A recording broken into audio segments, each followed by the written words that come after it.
Hello students, આપણે વિધેય સંબંધ અને વિધેય સ્ટાર્ટ કરી દીધું છે. એમાં આપણે સંબંધના પ્રકારો પણ જોઈ લીધા છે. એકક અને વ્યાપ્ત કેવી રીતે બતાવવાના એના માટેના અમુક દાખલાઓ પણ આપણે જોઈ લીધા છે. સરળ છે કે અઘરું નથી, બસ લોજિકલ સ્ટેપ લખતા જવાનું છે અને એના પ્રમાણે આપણે કન્ક્લુઝન પર આવવાનું છે. હોપફુલી તમે બધા આ વસ્તુ એન્જોય કરતા હશો અને આવડતા હશે. અને છતાંય એવું કંઈક ડાઉટ છે કે ક્વેશ્ચન છે તો યસ, તમે મને ગમે ત્યારે ફોન કરી શકો છો અથવા તો વોટ્સઅપ પર તમારા ડાઉટ મને લખીને મોકલી શકો છો. બસ હું તમને શ્યોરલી રિપ્લાય કરીશ. ઓકે, સંબંધ અને વિધેય એ ખૂબ જ important chapter in the sense conceptually છે. એનો બીજા બધા ચેપ્ટરોમાં ઘણો બધો ઉપયોગ આપણે જોઈ પણ લીધો છે. એટલે જસ્ટ આને સમજ કેળવવી ખૂબ જ મહત્વની છે અને આના માર્ક્સ ઇઝીલી મળે એવા છે, કંઈ અઘરું છે નહીં. ઓકે, જસ્ટ ખાલી આપણે લોજિકલ સ્ટેપ્સ જે આપણે મેન્ટેન કરવાના છે અને એના માટે તમને બેઝિક્સ મેં તમને બહુ સારી રીતે બતાવ્યા છે અને દાખલા એક કરતાં વધારે રીતે કેવી રીતે કરી શકાય એ પણ બધી વસ્તુ મેં તમને બતાવી દીધી છે. ઓકે, તો ના હવે આપણે જસ્ટ મેં સ્વાધ્યાય 1.2 નો એકચ્યુઅલી આ સ્વાધ્યાય 1.2 નો 7મો મેં એક્ઝામ્પલ લખ્યો છે. 1 થી 6 આપણે બતાવ્યા છે. ઓકે, અને એમાંથી અમુક મેં તમને હોમવર્ક પણ આપ્યું છે. તમારે હોમવર્ક મને મારા વોટ્સઅપ નંબર પર કરીને મોકલાવવાનું છે. ઓકે, ના અહીંયા આપણે જોઈએ તો જસ્ટ શરૂઆત કરીએ તો નીચે આપેલ પ્રત્યેક પ્રશ્નમાં આપેલ વિધેય એકક છે કે વ્યાપ છે કે નહીં એ વસ્તુ અથવા તો એકક અને વ્યાપ બંનેનું ચકાસીને આપણે કહેવાનું છે. તમારા જવાબનું સમર્થન કરો. એટલે આપણે આખું જે સિસ્ટમેટિકલી એકક અને વ્યાપ બતાવીએ છીએ એ આપણે કરવાનું છે. બે દાખલાઓ છે. પહેલું છે f R to R a f of x બરાબર 3 - 4x દ્વારા વ્યાખ્યાયિત વિધેય છે. ઓકે, ના અહીંયા મેં તમને હંમેશા કીધું છે કે આ વસ્તુનું આપણે ધ્યાન રાખવાનું હોય. પ્રદેશ અને સપ્રદેશ વિધેય જે પ્રદેશ અને સપ્રદેશ પર વ્યાખ્યાયિત હોય એ વસ્તુનું ખાસ ધ્યાન રાખવાનું હોય. ઓકે, કારણ કે એના પ્રમાણે ઘણીવાર પ્રદેશ અને સપ્રદેશ બદલાશે એ પ્રમાણે આનો જે એકક અને વ્યાપનો જે સંદર્ભ છે એ પણ બદલાઈ જતો હોય છે. એ આપણે આગળના એક્ઝામ્પલોમાં જોયું પણ છે. ઓકે, ના એટલે આજે અહીંયા આપણે શરૂઆત કરીએ. પહેલું અહીંયા જે છે એ જસ્ટ અહીંયા વિધેય લખું છું f R to R f of x is equals to 3 - 4x. Okay, ના અહીંયા મેં તમને અગાઉ પણ કીધું છે કે જ્યારે f of x A x ની સુરેખ સ્વરૂપમાં હોય એટલે x ની એક ઘાતના સ્વરૂપમાં હોય તો આપણે હંમેશા f of x1 is equals to f of x2 લઈને એના પરથી જો આપણે x1 is equals to x2 એવું પ્રૂવ કરી દઈએ તો અને જ્યારે પણ એક સુરેખ સ્વરૂપમાં હોય ત્યારે એ સૌથી સરળતા ગુમ છે. અને બીજી વાત મેં તમને એ પણ કીધી હતી કે ઘણીવાર ઓબ્ઝર્વેશન પરથી એટલે કે આપણે દ્રષ્ટાંત આપીને પણ આ વસ્તુ એકક અને વ્યાપનું ચકાસી શકીએ છીએ. અને દ્રષ્ટાંત આપવામાં શું હોય તો આપણે પ્રદેશમાંથી બે ભિન્ન ઘટકો લઈએ.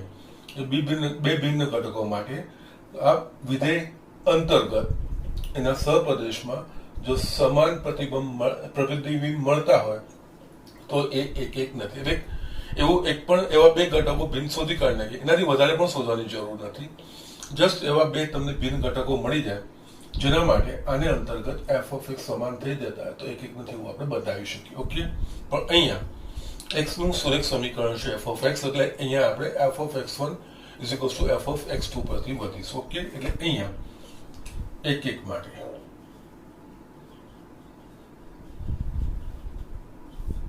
યસ ધારો કે x1 x2 belongs to R પ્રદેશ માટે f of x1 is equals to f of x2. f of x1 અહીંયા f of x વ્યાખ્યાયિત કરેલું છે, અહીંયા આપણે f of x1 લખવાનું છે. યસ, તો f of x is equals to 3 - 4x છે. તો એફ ઓફ x1 કરીએ ત્યારે અહીંયા x ની જગ્યાએ x1 મૂકીએ છીએ એટલે જમણી બાજુ જેટલા બી x દેખાય એની જગ્યાએ આપણે x1 મૂકવાનું એટલે અહીંયા થશે આના માટે 3 minus 4x1 is equals to f of x2, that is 3 minus 4x2 3 cut થઈ ગયા minus 4x1 is equals to minus 4x2 minus 4 પણ કટ થયા એટલે આપણને અહીંયા મળે માટે x1 is equals to x2 એટલે આપણે અહીંયા f of x1 is equals to f of x2 ધારીને એના પરથી આપણે x1 is equals to x2 તારવ્યું છે માટે f a એક વિધેય તો આપણે કહી શકીએ ઓકે ના હવે વ્યાપ માટે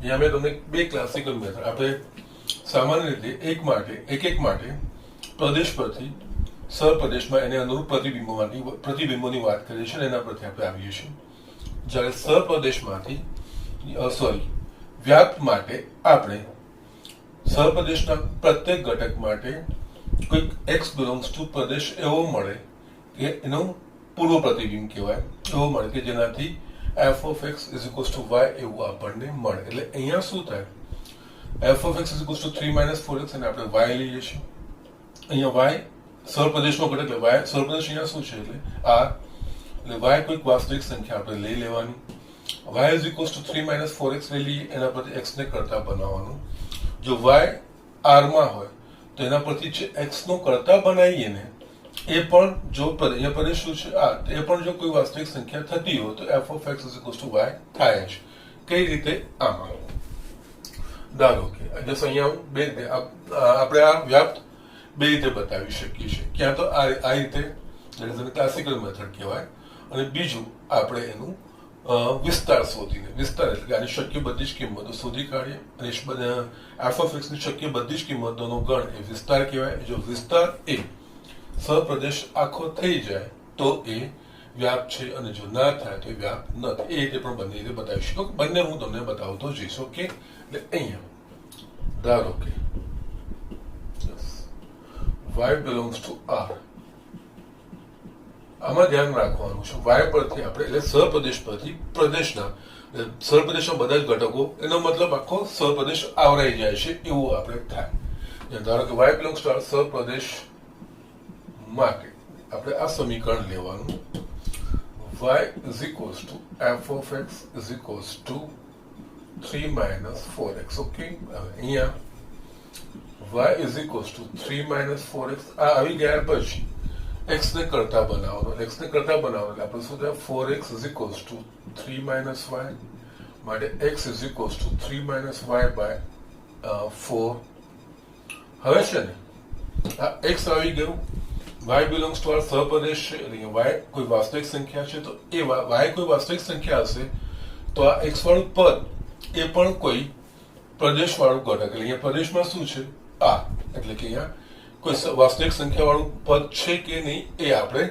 ચકાસવાનું ઓકે યસ હવે ઓબ્વિયસલી અહીંયા જોઈએ કે y belongs to r છે એટલે y કોઈ વાસ્તવિક સંખ્યા છે એટલે માઇનસ y પણ કોઈ વાસ્તવિક સંખ્યા થશે 3 minus y એ પણ કોઈ વાસ્તવિક સંખ્યા થશે અને એને આપણે 4 વડે ભાગીશું તો યસ એ પણ કોઈ વાસ્તવિક ઇન જનરલ x એ કોઈ વાસ્તવિક સંખ્યા થશે એટલે અહીંયા આ x બરાબર 3 minus y by 4 belongs to r okay ના હવે અહીંયા આ ચકાસણી જો આ રીતે સહપ્રદેશના પ્રત્યેક ઘટક માટે y લઈને x ને કરતા બનાવીએ અને જો x નું સૂત્ર y ની કન્ડિશનનો સ્વીકાર કરીને કે y શું છે એની કન્ડિશનનો સ્વીકાર કરીને જો x કઈ રીતની મૂલ્ય આવશે એ જો મૂલ્ય પ્રદેશ જેટલું થતું હોય પ્રદેશમાંનું હોય તો એ વ્યાપ્ત હોય છતાંય આપણે f of x is equals to y પુરવાર કરવાનું હવે f of x is equals to f of x બરાબર આપણે શું લીધું છે આ f of x કોના માટે વ્યાખ્યાયિત છે કોઈ પણ વાસ્તવિક સંખ્યા માટે અહીંયા આ x બરાબર જે આ સૂત્ર આવ્યું એ પણ કોઈ વાસ્તવિક સંખ્યા છે એટલે x ની જગ્યાએ આ સ્વરૂપ આપણે મૂકી શકીએ અહીંયા 3 minus y by 4 યસ અહીંયા આપણે આ મૂળ સૂત્ર વાપરવાનું આ f of x is equals to 3 minus 4x છે અહીંયા f of 3 minus y by 4 છે એનો અર્થ x ની જગ્યાએ આપણે જમણી બાજુ જ્યાં જ્યાં x દેખાય ત્યાં ત્યાં આપણે 3 - y/4 મૂકીશું એટલે આપણને f of 3 - y/4 મળે. એટલે અહીંયા 3 - 4 3 - y/4 ઓકે, કારણ કે 3 - 4x છે, x ની જગ્યાએ 3 - y/4 છે. 4 4 કટ થઈ ગયા એટલે આન્સર આવશે -3 + y is equals to y.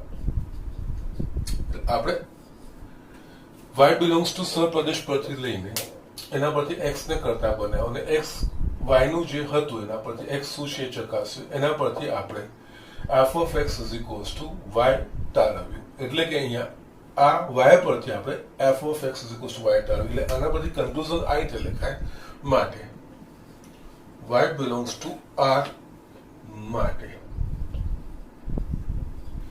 કોઈક x belongs to અહીંયા બી હજુ પણ સ્પેસિફિક થોડું થવું હોય ને તો બહુ સરસ.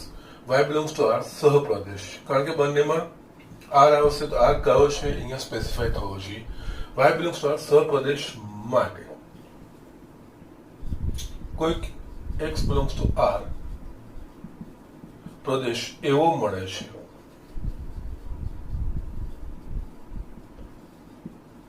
જેથી f of x is equals to y થાય છે માટે f a વ્યાપ્ત વિધેય.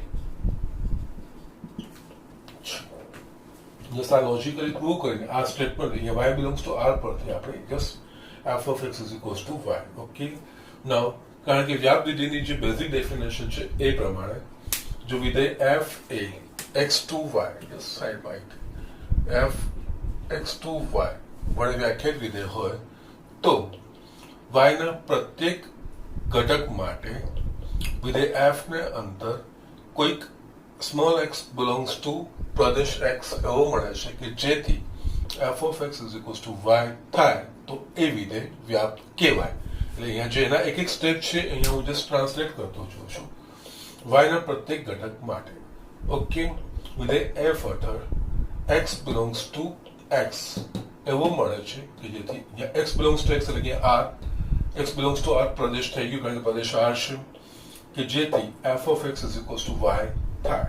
તો જસ્ટ આ આખું ટ્રાન્સલેશન આ રીતે થાય. ઓકે, નાઉ અને બીજી જે રીત છે એમાં તમારે વિસ્તાર તમે શોધીને એ વસ્તુનો દાખલો તમે કરી શકો છો. ઓકે, નાઉ એના માટે હું જસ્ટ એ પણ બતાવું છું ઓર વ્યાપ્ત માટે જ છે આ ઓર આપણે આનો વિસ્તાર શોધવાનો એટલે કે f of x ના જે મૂલ્યો થાય એ f of x ના જે શક્ય મૂલ્યો મળે પ્રદેશના પ્રત્યેક ઘટક માટે f of x ના શક્ય જે પણ તમામ મૂલ્યો મળે એ તમામ મૂલ્યોનો ગણ એ એનો વિસ્તાર કહેવાય.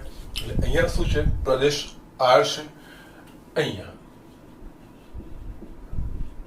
x belongs to r માટે yes -4x belongs to r થશે કારણ કે કોઈ પણ વાસ્તવિક સંખ્યાને આપણે -4 વડે ગુણીશું તો આપણને એ વાસ્તવિક સંખ્યા જ મળશે બીજી કોઈ. પછી આ 3 ઉમેરીશું 3 - 4x એ પણ કોઈક વાસ્તવિક સંખ્યા થશે માટે 3 - 4x શું છે f of x એટલે કે f of x belongs to r એટલે x ની કોઈ પણ વાસ્તવિક કિંમત માટે f of x ના બધા જ મૂલ્યો એ પણ r માં મળશે. એટલે કે આનો વિસ્તાર માટે f નો વિસ્તાર range of f is equals to r જે શું છે સહપ્રદેશ માટે f એ વ્યાપ્ત વિધેય છે. આ રીતે આપણે દાખલાઓ કરી શકીએ છીએ. તમને જે અનુકૂળ હોય તમે બંનેમાંથી વસ્તુ ચૂઝ કરી શકો છો. ઓકે, અને જો વ્યાપ્ત નથી બતાવવું તો ઘણી વાર તમે દ્રષ્ટાંતથી બી બતાવી શકો છો. યસ, સહપ્રદેશના આપણે કોઈક એકથી વધારે એવા ઘટકો શોધી કાઢીએ. ઓકે, સહપ્રદેશનો કોઈ એક એવો ઘટક આપણે શોધી કાઢ્યો જેના માટે આને અંતર્ગત x જે મળે એ પ્રદેશનો ઘટક નથી એવું જો બતાવી દઈએ તો પણ એ વ્યાપ્ત નથી. એવું એનો મતલબ આ વિધેય હેઠળ એ એક મૂલ્ય માટે કોઈ પ્રતિબિંબ અસ્તિત્વ ધરાવતું જ નથી. એટલે કે એ ઘટક આ વિધેય હેઠળ આવતું નથી એ રીતે આપણે બતાવી શકીએ. ઓકે, જે ઝડપથી કરી લો. આપણે બીજો દાખલો પણ આમાં હું બતાવી દઉં છું.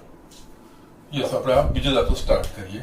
બીજા દાખલામાં જસ્ટ અહીંયા f R to R a f of x અહીંયા લખેલું છે એટલે કંઈ વાંધો નથી, છતાંય યસ બીજો f R to R f of x is equals to 1 plus x square વડે વ્યાખ્યાયિત છે. ઓકે, નાઉ અહીંયા યસ આપણને વર્ગ આવી ગયો. વર્ગ આવી ગયો એટલે સામાન્ય રીતે આપણે જસ્ટ દ્રષ્ટાંતથી બતાવી દેવાનું. ઓકે, નાઉ અહીંયા દ્રષ્ટાંતથી બતાવવું હોય તો કે કારણ કે વર્ગ છે ને આર ટુ આર છે, પ્રદેશના કોઈ બે ભિન્ન ઘટકો લઈ લેવાના.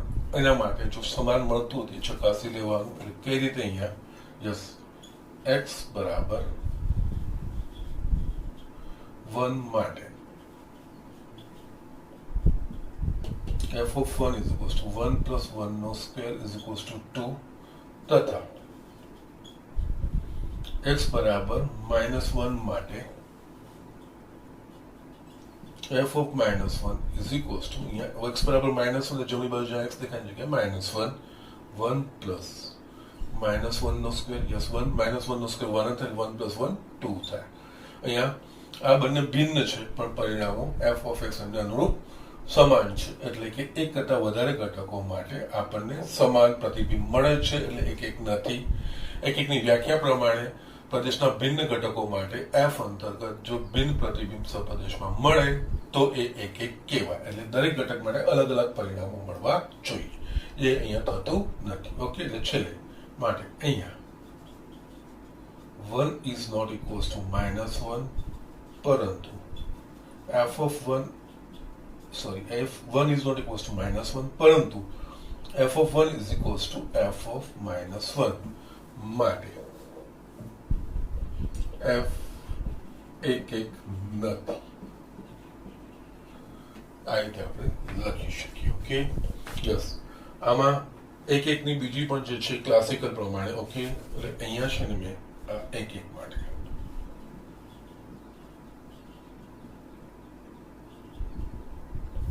ઓકે હવે અહીંયા આપણે જે ક્લાસિકલ મેથડ જોઈ છે એના પ્રમાણે પણ કરી શકીએ છીએ. આમાં જ ધારો કે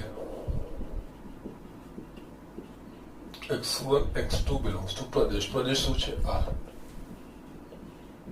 માટે f of x1 is equals to f of x2 માટે અહીંયા f of x1 થશે 1 plus x1 square અને આ થશે 1 plus x2 square માટે 1 1 કટ થશે. અહીંયા x1 square is equals to x2 square માટે x1 square minus x2 square is equals to 0. Yes, અહીંયા આપણે હવે આગળ જેવું છે. Example f of x is equals to x square આપણે જેવું છે એના પ્રમાણે અહીંયા x1 minus x2 અથવા તો x1 plus x2 is equals to 0 માટે x1 minus x2 is equals to 0 અથવા x1 plus x2 is equals to 0 માટે અહીંયા x1 is equals to x2 અથવા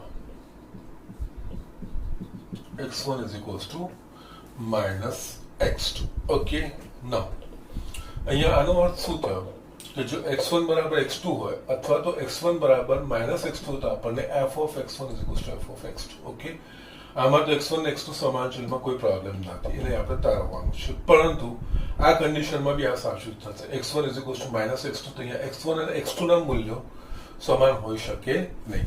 ઓકે, એટલે અહીંયા આપણે આ રીતે એક પરિણામ એક પરથી x1 is equals to minus x2 માટે જો x1 બરાબર 1 લઈએ તો x2 બરાબર -1 થાય. એટલે કે x1 is not equals to x2 હોય પરંતુ આ બંને માટે આપણને f of x1 is equals to f of x1 મળશે. ઓકે, નાઉ જો x1 બરાબર 1 લઈએ તો x1 બરાબર તથા આ મૂલ્યો માટે f of 1 is equals to f of -1 મળે. એટલે કે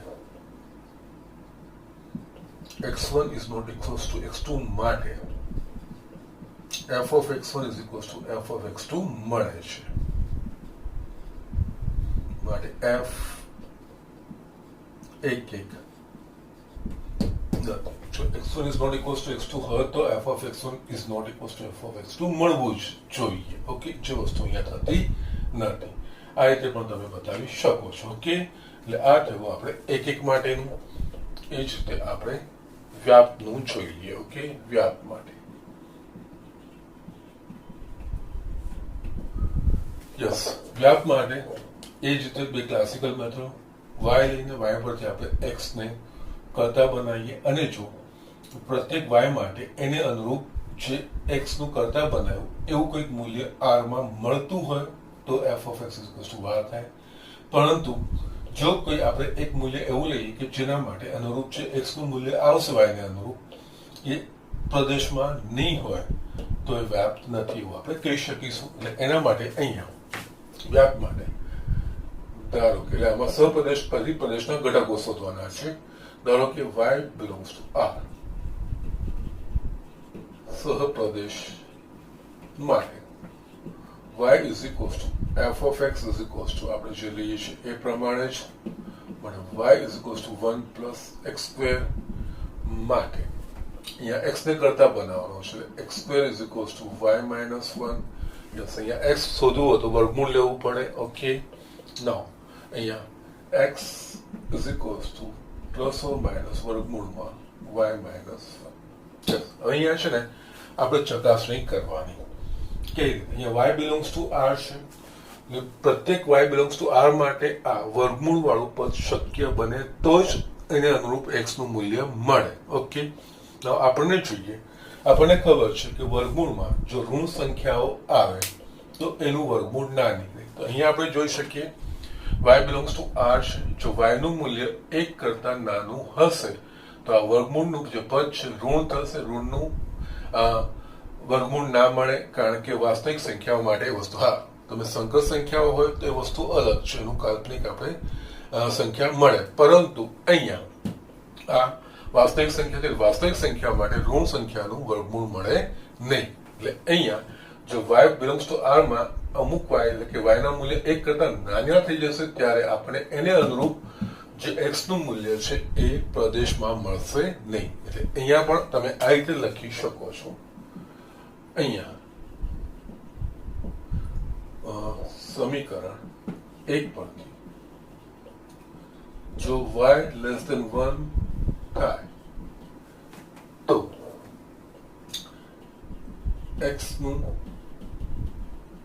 વાસ્તવિક મૂલ્ય ન મળે. માટે અહીંયા પ્રત્યેક y belongs to r સહપ્રદેશ માટે તેનું f ને અંતર્ગત પૂર્વ પ્રતિબિંબ શક્ય નથી. પ્રત્યેક માટે અહીંયા બધી જ વસ્તુ અમુક માટે મળશે, જે y ની કિંમત 1 કરતા મોટી હશે એના માટે મળશે, પણ નાનું આવશે એના માટે આ મળશે નહીં. માટે f વ્યાપ્ત નથી એવું કહી શકીએ છીએ. અને જે બીજું મેં તમને કીધું છે એ વિસ્તાર શોધવાનો.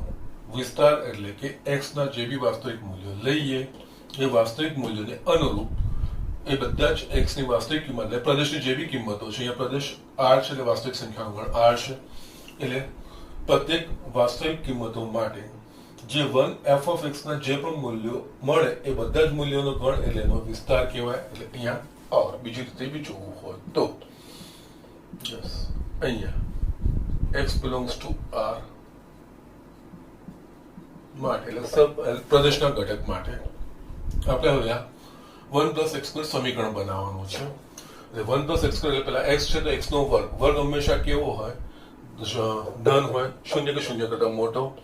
x belongs to r માટે x square is greater than equals to 0. આ સમીકરણ બનાવવાનું. સમીકરણ માટે શું કરવું પડે? 1 એટલે બંને બાજુ આપણે 1 ઉમેરીએ તો અહીંયા 1 plus x square greater than equals to 1.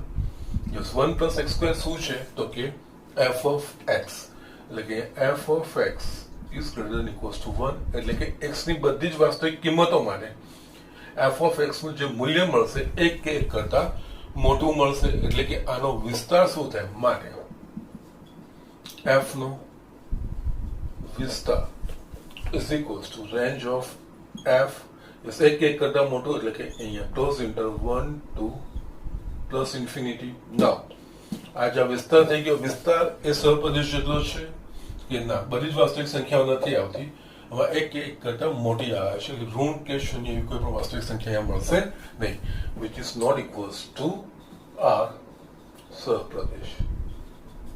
માટે f વ્યાપ્ત નથી, એટલે આ એક એક પણ નથી અને વ્યાપ્ત પણ નથી. પહેલું પરિણામ હતું એક એક અને વ્યાપ્ત બંને હતું, આ એક એક પણ નથી ને વ્યાપ્ત પણ નથી. આ રીતે હું કરી શકીએ છીએ. મેં તમને બધી જ રીતો બતાવી દીધું છે, બધું જ આ રીતે આપણે તમને જે યોગ્ય લાગે એ મેથડ તમે અનુસરી શકો છો. ઓકે, ઝડપથી કરી લો. આપણે બીજા દાખલાઓ જોઈએ. સ્ટુડન્ટ અહીંયા આપણે એક બીજો દાખલો લખ્યો છે, આ થોડું સમજવાનો છે, એટલે પ્રદેશ ને સહપ્રદેશ જે રીતનું છે ને એ તો સમજવાનું છે. એ અને બી આપેલ ગણ છે, સાબિત કરો કે F A cross B to B cross A. Yes, અહીંયા આ વસ્તુ આપણે સમજવાની છે. આપણે અત્યાર સુધી શું હતું, એ ટુ બી હતું, જ્યારે અહીંયા A cross B to B cross એટલે કે આ બે ગણોનો કાર્ટેશિયન ગુણાકાર. બે ગણોનો કાર્ટેશિયન ગુણાકાર એટલે કે ક્રમયુગ જોડ. એટલે ક્રમયુગ જોડ એ બીજી ક્રમયુગ જોડ સાથે આ વિધેય f ને અંતર્ગત જોડાય છે. એટલે અહીંયા શું થશે, r f of x એ પણ ક્રમયુગ જોડ છે અને y પણ એ કોઈ ક્રમયુગ જોડ છે. ઓકે, આ વસ્તુનું ખાસ ધ્યાન રાખવાનું છે. ઓકે, એટલે અહીંયા છે ને આ રીતનું આપણે f a cross b to b cross a. Just હું તમને બતાવું છું આનો અર્થ કેવી રીતે થશે. f of a b is equals to b a છે. એટલે અહીંયા આ f ને અંતર્ગત જે મારે ક્રમયુગ જોડ લખવાની હશે ને એ આ રીતે લખાશે. યસ, f ને અંતર્ગત જે બી ક્રમયુગ જોડ કૌંસમાં a b b a. Okay, આવી રીતે તમે લખી શકો છો. જ્યાં yes a b belongs to a cross b અને b a belongs to b cross a. Actually આ રીતે થયું. જ્યારે પહેલામાં આપણે શું લખતા, આ રીતનું હતું ને, જો f a to b આપણે y is equals to f of x એવું લખતા હતા. આનું ગણ કેવી રીતે લખાય, f બરાબર યસ આપણે xy ચાર x belongs to a અને y belongs to b. અહીંયા ક્રમિક જોડમાં એક કારણ કે આ ગણથી ગણ હતો, જ્યારે અહીંયા કાર્ટેશિયન ગુણાકારથી કાર્ટેશિયન ગુણાકાર એટલે કે ક્રમયુગ જોડ.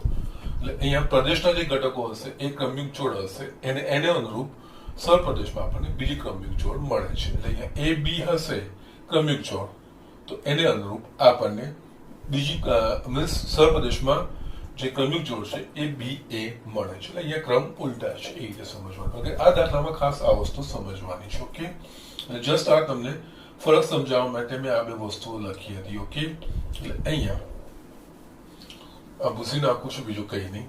એટલે જ્યારે પણ આ રીતની વસ્તુ આવે ત્યારે ધ્યાન રાખવાનું. જસ્ટ કોઈ અટવાવાની કોઈ જરૂર નથી.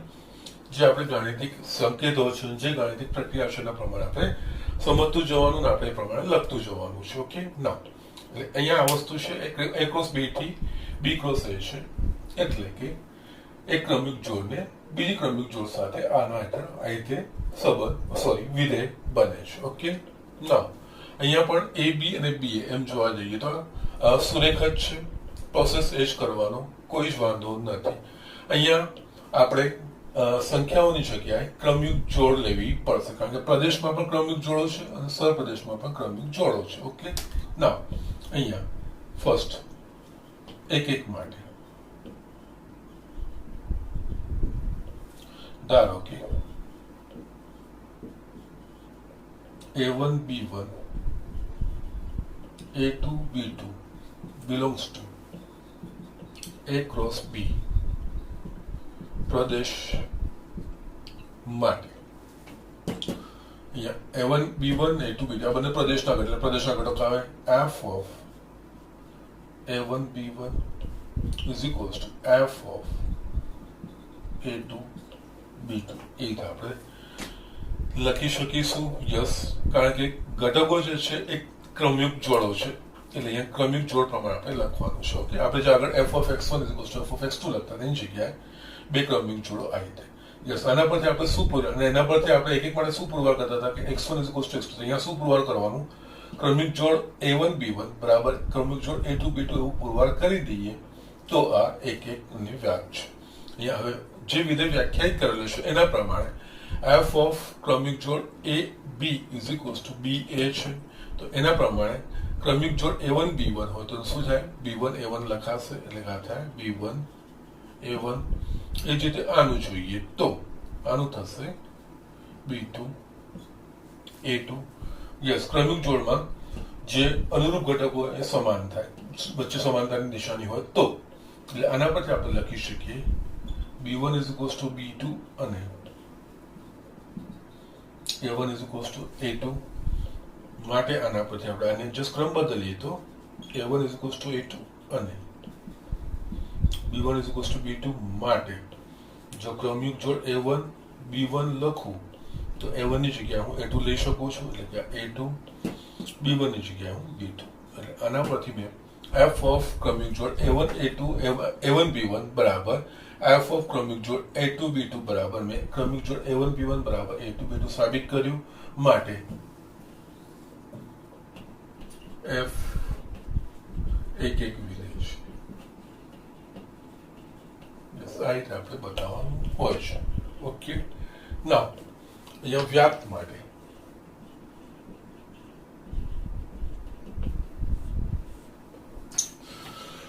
ઓકે ના વ્યાપ માટે અહીંયા ક્લાસિકલ મેથડ પ્રમાણે જે પ્રમાણે આપણે f of x બરાબર કોઈ સમીકરણ હોય એને આપણે y લઈ લેતા હતા, એટલે કે f of x બરાબર કોઈ સમીકરણ હોય એટલે એની કોઈક સંખ્યા આવતી હોય, સંખ્યા આપણે y ધરાવતા હતા. અહીંયા f of a to b બરાબર ક્રમિક જોડ માટે b to a, એટલે એને પણ આપણે કોઈ ક્રમિક જોડ મળે છે એવું આપણે સહપ્રદેશ b ક્રોસ a માં કોઈ ક્રમિક જોડ મળે છે એવું આપણે લઈ શકીએ. તો અહીંયા જસ્ટ થોડું ધ્યાનથી જોજો. અહીંયા ધારો કે કોઈક એમ, કારણ કે સહપ્રદેશમાં પણ હવે ક્રમિક જોડ, એટલે અહીંયા ક્રમિક જોડ મેં mn લીધી, જે આપણે આગળના દાખલાઓમાં સંખ્યાઓ આવતી હતી r to r હોય, એટલે ગણ પ્રતિ ગણ પરનો વિધેય હોય તો ત્યાં આપણને ગણમાં કોઈક સંખ્યા સંખ્યા y ધરાવતા હતા, જ્યારે અહીંયા ગણો એ ક્રમિક જોડના ગણ છે, એટલે અહીંયા જે સહપ્રદેશનો ઘટક હશે એ પણ કોઈ ક્રમિક જોડ જ હશે. ધારો કે કોઈક એને મેં નામ આપ્યું છે અહીંયા mn, ધારો કે કોઈક mn belongs to સહપ્રદેશ b cross a સહપ્રદેશ માટે આપણે આને mn લીધું છે, એટલે અહીંયા mn is equals to f of ab is equals to ba. માટે આ બંને સમાન થાય, એટલે કે અહીંયા આપણે mn is equals to ba થાય. આના પરથી આપણે આ વસ્તુ લખાય ક્રમિક જોડ સમાન છે, એટલે m is equals to b અને n is equals to a થાય. ઓકે, નાઉ અહીંયા જોઈએ તો યસ, હવે આ વસ્તુ મળી ગઈ. હવે f of ab is equals to f of ab, એટલે a બરાબર આપણે શું લેવાનું છે n અને b બરાબર આપણે m, એટલે અહીંયા f of n m એવું લખી શકીએ, કારણ કે આપણે કોઈ પરિણામ મળ્યું છે આ રીતનું, એના પરથી આપણને આ વસ્તુ મળે છે. હવે f of nm, હવે જે અહીંયા કન્સેપ્ટ મેં વાપર્યું છે f of ab is equals to ba, એટલે અહીંયા ક્રમ બદલાશે, એટલે કે અહીંયા શું થશે, ક્રમ બદલાશે, એટલે આ શું થશે mn મળશે. અગેન m બરાબર શું છે આપણા પાસે b, n બરાબર આપણા પાસે a છે, એટલે અહીંયા f of ab બરાબર b of a, જે આપણે પેલામાં આગળના દાખલાઓમાં f of x is equals to y બતાવતા એ જ વસ્તુ અહીંયા બતાવ્યું. એટલે આનું છેલ્લું આપણે કન્ક્લુઝન શું લખાય, અહીંયા પ્રત્યેક mn belongs to b cross a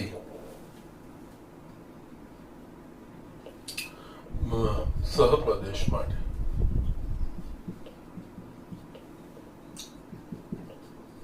કોઈક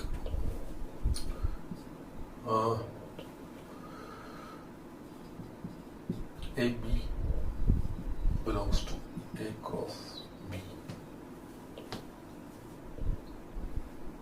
આવે છે ને આ વસ્તુ લખવાની જરૂર નથી, કારણ કે છે ને f of x is equals to mn. Yes yes yes, અહીંયા આના બરાબર mn છે ને, એટલે અહીંયા આપણને mn મળી ગયું. यहाँ प्रत्येक mn belongs to b cross a સપ્રદેશ માટે a b belongs to a cross b પ્રદેશ એવી ક્રમયુજો મળે છે કે જે અહીંયા f of ab is equals to mn થાય છે. માટે f એ વ્યાપ્ત વિધેય છે એવું આપણે કહી શકીએ. જે રીતે આપણે આગળના દાખલામાં આપણે f of x is equals to y પુરવાર કરતા હતા, અહીંયા f of x is equals to મેં mn લીધું છે. mn પરથી એ લોજિકનો ઉપયોગ કરીને મેં just f of ab is equals to અહીંયા y ની જગ્યાએ મેં mn લીધું છે, એટલે mn થઈ ગયું પુરવાર. એટલે અહીંયા આપણે આ રીતે કરી શકીએ છીએ. ઓકે, તો જસ્ટ આ રીતે આપણે આ દાખલાઓ કરવાના હોય છે. Okay, so these are the things. આ રીતે આપણે આગળ વધવાનું છે. ઓકે, ના ઝડપથી તમે લખી લો, હું તમને આગળ બીજો દાખલો પણ બતાવું છું. આ બીજો દાખલો લખ્યો છે આપણે, નવો દાખલો છે. ધારો કે f n to n. હું તમને હંમેશા કહેતો હોઉં છું, જ્યારે બી વિધેયના દાખલા ગણો ત્યારે સપ્રદેશ અને પ્રદેશ પર નજર રાખવી. કઈ રીતે વ્યાખ્યાયિત કરેલો છે હંમેશા ધ્યાન રાખો. અહીંયા n to n એટલે પ્રાકૃતિક સંખ્યાઓથી પ્રાકૃતિક સંખ્યા. f of n is equals to n, એટલે કે n જો અયુગ્મ હશે તો આપણે એટલે પ્રદેશનો કોઈ n એ અયુગ્મ ઘટક લઈશું ત્યારે આપણે f of n is equals to n plus 1/2 એ સૂત્ર વાપરવાનું. અને જો પ્રદેશમાંથી કોઈ n યુગ્મ ઘટક લઈશું તો f of n બરાબર n/2. યસ, અહીંયા આગળ આપણે f of x લખતા હતા, અહીંયા f of x ની જગ્યાએ f of n લખ્યું, ખાલી સંકેત પ્રત્યેક n belongs to n એવું લખ્યું છે. યસ, બીજું કંઈ જ નથી. x ની જગ્યાએ આપણે અહીંયા n લીધું છે, બીજું એટલું છે. એટલે જસ્ટ એમાં કન્ફ્યુઝ થવાની કોઈ જરૂર નથી. જસ્ટ આટલું ખાલી સિમ્બોલિકલી ચેન્જ થયું છે. આ વિધેય આપણે એક છે કે નહીં, વ્યાપ છે કે નહીં, એ વસ્તુ આપણે ચકાસવાની હોય. સામાન્ય રીતે અયુગ્મ અને યુગ્મવાળા દાખલાઓ જ્યારે આવે ને ત્યારે એ વસ્તુનું ધ્યાન રાખવાનું કે અહીંયા તમારે અમુક દ્રષ્ટાંતથી જો આ વસ્તુને તમે બતાવી શકતા હોય ને તો બહુ જ સારી વાત છે. કારણ કે દ્રષ્ટાંતથી બી તમે વેલિડ પ્રૂફ છે. અને તમે એ રીતે પણ તમે કોઈક બે ભિન્ન ઘટકો પ્રદેશના એવા લઈ લઈએ કે જેના માટે f ના અંતર્ગત એનું પ્રતિબિંબ એટલે કે સપ્રદેશના ઘટકો એટલે કે f of n એ સમાન મળે છે એવું જો આપણે બતાવી લઈએ તો અહીંયા તમારો દાખલો ત્યાં જ પતી જશે. ઓકે, અને ભિન્ન ભિન્ન માટે જો તમને ભિન્ન ભિન્ન મળે છે તો there is no problem. એના માટે અમુક બે ચાર ઘટકો ચેક કરશો તો પણ વાંધો નથી. પણ અહીંયા જે રીતના સમીકરણ છે ને તમને જસ્ટ એ વસ્તુનો અંદાજો આવી જશે કે અહીંયા n plus 1/2 ને n/2 એ રીતનું આપેલું છે. ઓકે, ના એટલે અહીંયા જો n બરાબર 1 લઈએ, પ્રાકૃતિક સંખ્યાઓ લેવાની. પ્રાકૃતિક સંખ્યા એટલે 1 2 3 4 5 6 હોય. એટલે અહીંયા આપણે છે ને 1 થી શરૂઆત કરીએ. 1 એટલે કે અયુગ્મ કેવા હશે? અયુગ્મ માટે આપણે આ સમીકરણ વાપરવાનું થશે. તેના માટે શું થશે? 1 plus 1/2 એટલે કે 2/2 1 મળશે. એ જ રીતે જો 2 લઈશું આપણે આમાંથી, 2 એટલે યુગ્મ થશે એટલે આપણે આ સમીકરણ વાપરવાનું. 2/2 એ બી શું થશે? 1. એટલે કે અહીંયા જસ્ટ પહેલા સ્ટેપમાં તમને અહીંયા જવાબ મળી જાય છે. તો યસ, તમે એ રીતે અહીંયા કરી શકો છો. એટલે અહીંયા તમારે જે શરૂઆતમાં આ રીતે જ લખવાનું. યસ, આખું આ વ્યાખ્યાયિત કરીને લખવાનું છે. f of n is equals to, and હું જસ્ટ તમને આખો દાખલો એક્ઝામમાં કેવી રીતે લખું છે એ બતાવું છું. f n to n, f of n is equals to n plus 1/2 n અયુગ્મ અને n/2 n યુગ્મ. ઓકે, તો જસ્ટ તમારે હવે આગળ જોવાનું છે. અહીંયા n બરાબર 1 માટે n એટલે કે અયુગ્મ થયેલું આપણે સમીકરણ વાપરવાનું. એટલે f of 1 is equals to 1 plus 1/2 2/2 is equals to 1 તથા n બરાબર 2 માટે that is f of 2 આ બે યુગ્મ છે એટલે આપણે સમીકરણ આ વાપરવું પડશે f of 2 એટલે અહીંયા થઈ જશે 2/2 is equals to 1 બસ માટે અહીંયા આ બંને ભિન્ન છે પણ બંનેના પ્રતિબિંબો સમાન છે કે બંનેના f of n હેઠળના જે પરિણામો છે સમાન છે અહીંયા બસ 1 is not equals to 2 પરંતુ f of 1 is equals to f of 2 મળે છે માટે f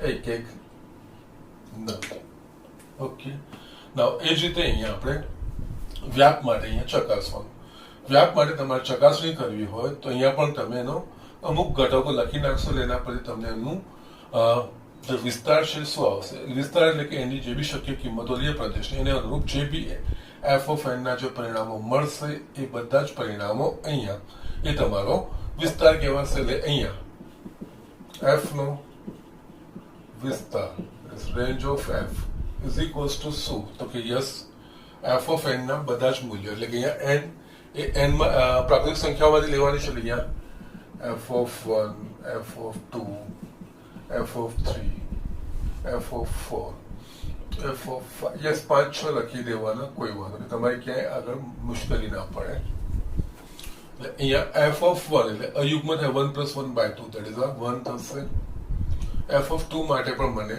1 મળે છે f of 3 એટલે અયુગ્મ થયું 3 + 1 4/2 આપણને 2 મળશે f of 4 એટલે આ વાપરવાનું એ પણ 2 મળશે f of 5 અયુગ્મ એટલે આપણે આ વાપરીશું 6/2 આપણને 3 મળશે f of 6 યુગ્મ એટલે 6/3 3 જશે એટલે અહીંયા પણ તમને ખબર પડી જશે કે આ કેવી રીતે પેટર્ન થશે આ 1 1 2 2 3 3 4 4 એ રીતે પરિણામ મળશે યસ ગણમાં આપણે પુનરાવર્તન કરતા નથી એટલે આની જગ્યાએ 1 2 3 ડેશ ડેશ ડેશ યસ આ એ આખો પ્રાથમિક સંખ્યાનો ગણ કેવા હશે આપણે આગળ 4 5 6 બધા મળતા જ જશે જેમ જેમ આપણે આગળ વધીશું તો યસ આ કેવા હશે which is equals to n સહપ્રદેશ માટે f એ વ્યાપ્ત વિધેય છે યસ ઘણા બધા દાખલામાં તમે આ રીતે પણ આવે પર્ટિક્યુલરલી આ રીતે યુગ્મ અયુગ્મ હોય ને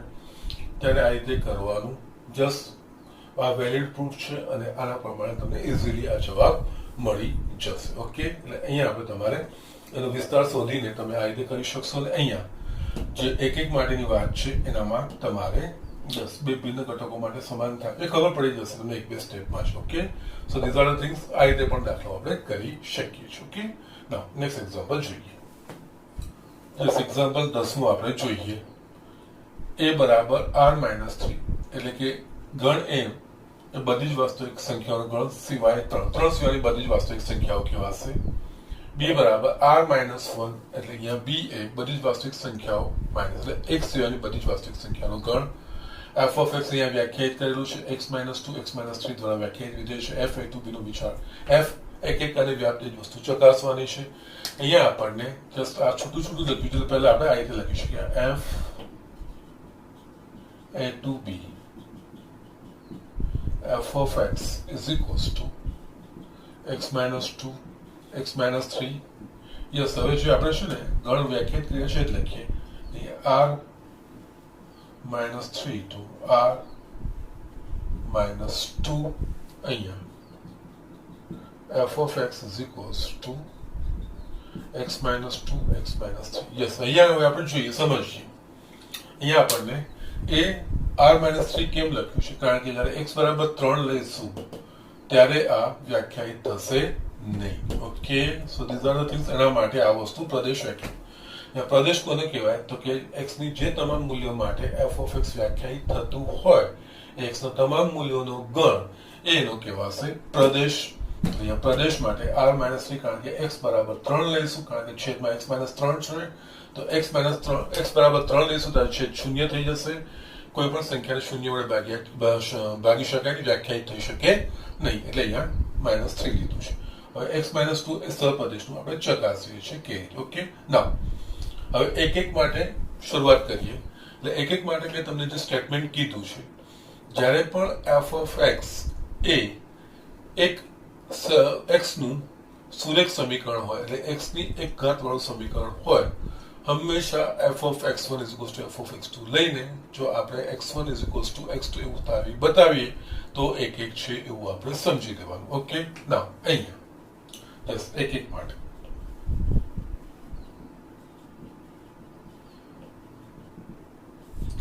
ધારો કે x1 x2 belongs to r minus 3 પ્રદેશ માટે f of x1 is equals to f of x2. Yes આના પ્રમાણે f of x1 એટલે આપણે લખીશું x1 minus 2 x1 minus 3. Yes f of x એટલે x ની જગ્યાએ x1 લીધું, જમણી બાજુ જ્યાં જ્યાં x દેખાયો ત્યાં આપણે x1 મૂક્યું. એ જ રીતે f of x2 માટે x2 minus 3 છેદમાં x2 minus 2 છેદમાં x2 minus 3. યસ કોઈ ગભરાવાની જરૂર નથી, ચોકડી ગુણાકાર કરો તમારું પરિણામ આવશે જ. એટલે અહીંયા આપણે x1 minus 2 into x2 minus 3 is equals to x1 minus 3 અને અહીંયા x2 minus 2. અહીંયા જસ્ટ આપણે એનું વિસ્તરણ કરીશું તો x1 x2 minus 3x1 minus 2x2 plus 6 જમણી બાજુ x1 x2 minus 2x1 minus 3x2 plus 6. Yes અહીંયા આપણે જોઈએ તો x1 x2 કટ થશે, 6 6 કટ થશે. હવે કઈ નહીં કરવાનું, x1 વાળા પદો એક બાજુ અને x2 વાળા પદો એક બાજુ કરી દેવાના. એટલે અહીંયા minus 3x1 આનામાં plus 2x1 એ જ નહીં minus 3x2 plus 2x2. Yes minus 3x1 plus 2x1 એટલે આ થશે minus x1 minus 3x2 plus 2x2 એટલે આ થશે minus x2. Yes minus minus cut એટલે x1 is equals to x2. એટલે અહીંયા આપણે f of x1 is equals to f of x2 પરથી x1 બરાબર x2 આપણે તારવ્યું માટે f એક એક છે, માટે f એક એક વિધેય છે. ઓકે, ના વ્યાપ માટે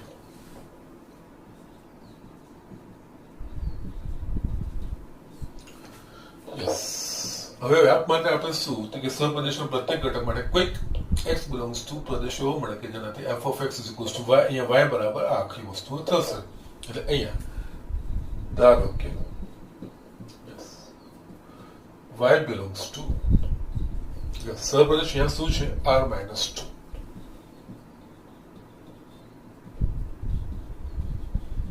સહપ્રદેશ માટે y is equals to f of x is equals to x minus 2 x minus એટલે આ કિસ્સામાં આપણે શું કર્યું, y belongs to આ મૂલ્ય છે જ અને r minus એટલે એના પરથી હવે આપણે x એને અનુરૂપ x નું મૂલ્ય મળે છે કે નહીં, કે x નું પ્રદેશમાં મૂલ્ય મળે છે કે નહીં ચકાસવાનું છે. એટલે એના માટે અહીંયા આપણે x ને કરતા બનાવવાનો હોય. એટલે અહીંયા જસ્ટ આ થોડું ધ્યાન રાખજો, ઇમ્પોર્ટન્ટ એક્ઝામ્પલ છે. y is equals to x minus 2 ખબર પડી જશે પછી કઈ જ નથી અહીંયા. ઓકે, જસ્ટ ચોકડી ગુણાકાર કરો. અહીંયા x ને મારે કરતા બનાવવાનો છે, ચોકડી ગુણાકાર કરીશું તો xy minus 3y is equals to x minus 2. x ને કરતા બનાવવાનો છે એટલે x વાળા પદો એક બાજુ હું લઈ જાઉં છું એટલે આ થશે xy minus x અને જમણી બાજુ લઈ જઈશ તો 3y minus 2 મને મળશે. અહીંયા x કોમન કાઢીશ તો y minus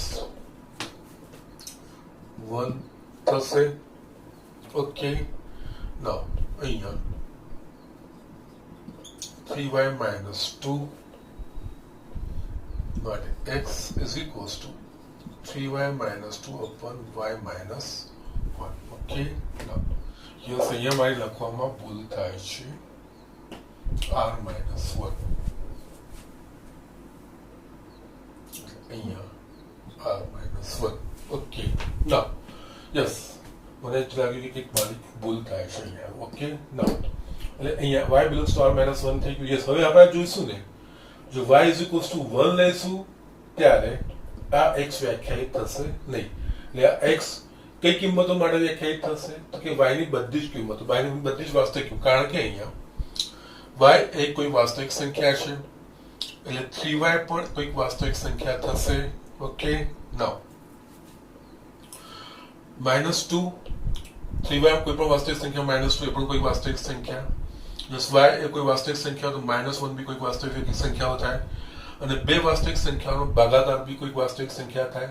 પરંતુ અહીંયા છેદમાં y -1, એટલે કે y બરાબર 1 હશે ત્યારે આ x વ્યાખ્યાયિત થશે નહીં. એટલે એનો મતલબ અહીંયા આનું આપણે શું કે y બિલોંગ્સ ટુ r -1 લીધું છે, એના માટે વ્યાખ્યાયિત મળ્યું. ઓકે, અને અહીંયા તમે એ પણ ચકાસી શકશો, અહીંયા r -3 એટલે કે આનું મૂલ્ય 3 ક્યારે શક્ય બી બનશે નહીં. જસ્ટ સાઈડમાં તમે જોઈ લેશો. અહીંયા છે ને, જો આના બરાબર આપણે 3 લઈશું ને, તો 3 is equals two 3y -2 upon y -1, એટલે અહીંયા 3y -3 is equals two 3y -2, 3y cut, એટલે શું મળશે અહીંયા? -3 ઇઝ ઇક્વલ્સ ટુ -2. જે સાચું છે તો એ સાચું નથી.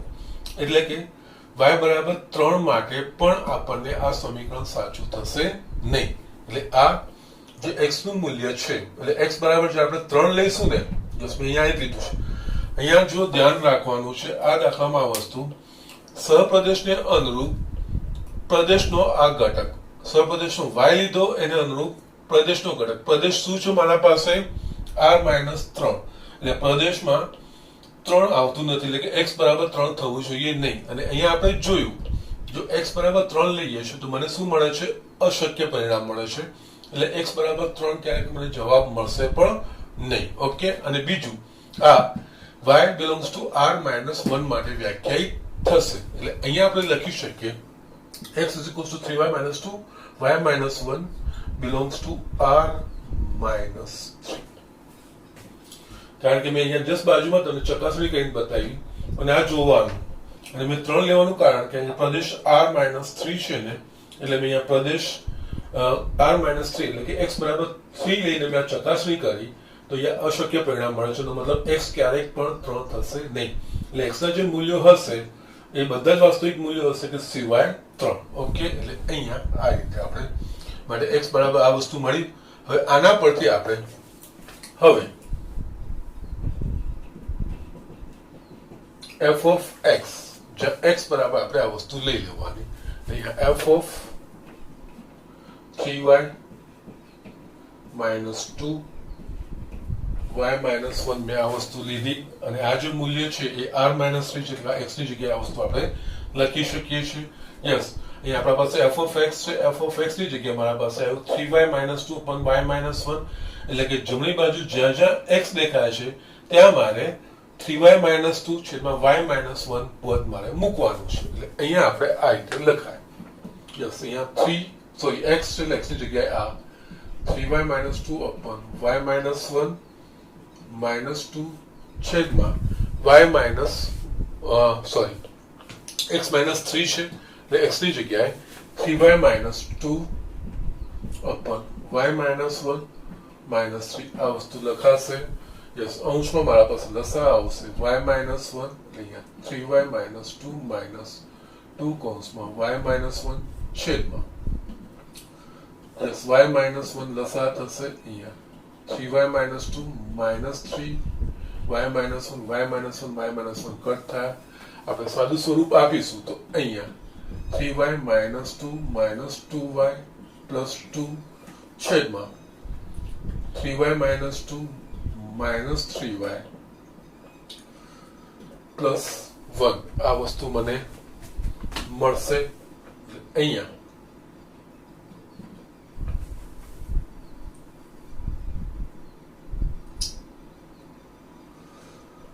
x -3 છે, 3y -2 upon y -1 just છેદમાં 3y +3 થશે. સોરી. ઓકે, નાઉ અહીંયા આપણે જોઈએ તો અંશમાં -2 +2 કટ થશે, છેદમાં 3y -3y કટ થશે. મારા પાસે શું બચશે? y 3 minus 2 1 is equals to y. f of x is equals to y મળ્યું. એટલે અહીંયા છે ને છેલ્લે કન્ક્લુઝન આપણે શું લખવાનું, અહીંયા y belongs to r minus 1 અને યસ આપણે જોઈ લીધું અહીંયા યસ y કરતા બનાવ્યો યસ y બરાબર 1 હશે ત્યારે વ્યાખ્યાયિત થશે નહીં. એટલે y belongs to r minus 1 સહપ્રદેશ માટે કોઈક x belongs to r minus 3 એવો મળે છે કે જેનાથી f of x is equals to y. Okay, આ રીતે આ લોજિકલ ટ્રાન્સફર થાય છે. માટે અહીંયા પ્રત્યેક y belongs to r minus 1 સહપ્રદેશ માટે કોઈક x belongs to r minus 3 પ્રદેશ એવો મળે છે કે જેથી f of x is equals to y થાય છે. માટે f એ વ્યાપ્ત વિધેય છે. યસ, અહીંયા આ બહુ ઇમ્પોર્ટન્ટ દાખલો છે. આ રીતે આ સમજવાનું છે અને આ જનરલાઇઝ આ કોન્સેપ્ટ તમને જસ્ટ પર્ટિક્યુલરલી વ્યાપ માટે આપણે અહીંયા સમજવાનું છે. અહીંયા વ્યાપમાં આપણે સહપ્રદેશના પ્રત્યેક ઘટક માટે એને અનુરૂપ કોઈક ને કોઈક પૂર્વ પ્રતિબિંબ પ્રદેશમાં છે એવું આપણે બતાવવાનું હોય છે. એટલે અહીંયા આપણે જસ્ટ જે પાછું આ વસ્તુ આ જે સેક્શન છે એ બહુ મહત્વનું છે. અહીંયા y belongs to સહપ્રદેશનો કોઈ ઘટક લઈ લો. સહપ્રદેશ શું છે? r minus 1. અહીંયા y belongs to r minus 1 સહપ્રદેશ મેં લઈ લીધું. ઓકે, અને આ જે સમીકરણનો ઉપયોગ કરીને આ જે સમીકરણ છે y જ છે એટલે y is equals to f of x અહીંયા આ રીતે એના પરથી મેં x ને કરતા બનાવ્યો. તો x ને કરતા બનાવ્યો તો તમે આ વસ્તુ વેરીફાઈ પણ થશે. y belongs to r minus 1 છે કે y એ x સિવાયની કોઈ પણ વાસ્તવિક સંખ્યા છે. યસ, અહીંયા આપણે જોઈશું કે જ્યારે y 1 હશે ત્યારે x વ્યાખ્યાયિત થશે નહીં એટલે આ બરોબર છે. અને એના સિવાય આ જે x આવવું જોઈએ એટલે y પરથી જે x આવવું જોઈએ એ પ્રદેશ બનવો જોઈએ. અહીંયા પ્રદેશ શું છે તો કે r minus 3. એટલે અહીંયા આપણને પહેલી વસ્તુ તો ખબર પડી જાય કે y નું મૂલ્ય કોઈ પણ x સિવાયની કોઈ પણ વાસ્તવિક કિંમત હશે તો આખું આ છે ને એ કોઈક વાસ્તવિક કિંમતો થશે. પણ અહીંયા 3 માટે આ સાચું છે કે નહીં એ ચકાસી લેવાનું.